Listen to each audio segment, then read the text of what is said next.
It took me 20 years to learn to paint like this, and I want to teach you how to do it in 3 minutes. First, take a good photo with 45-degree angled lighting. Then prepare your surface with a tone that isn't white. This one's on board, and I've drawn my image out.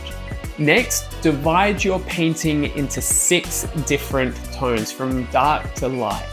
This is a key that took me years to discover.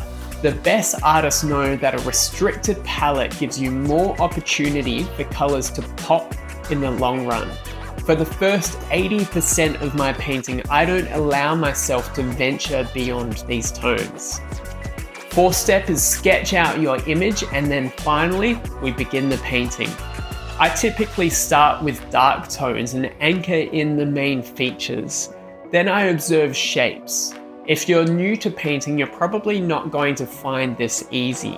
We grow accustomed to looking for outlines like a cartoon, but painters always look for the tonal values of shapes. Tones are simply the consideration of how light or dark a shade is, rather than the saturation of a color. One of the biggest mistakes early painters make is they start with a white canvas. The reason why we painted our background a rusty red is because this provides a mid-tone.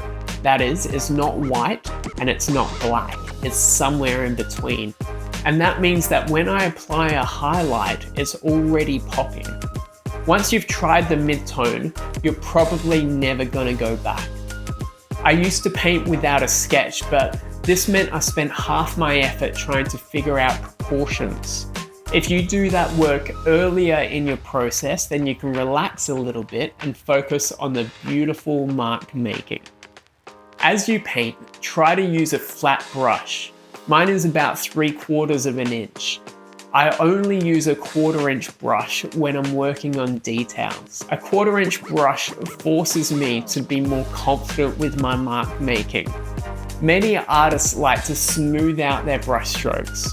I used to do the same, but it's taken me 20 years to realize that my brushwork is what gives energy and vitality to the work. Anxious marks produce anxious paintings.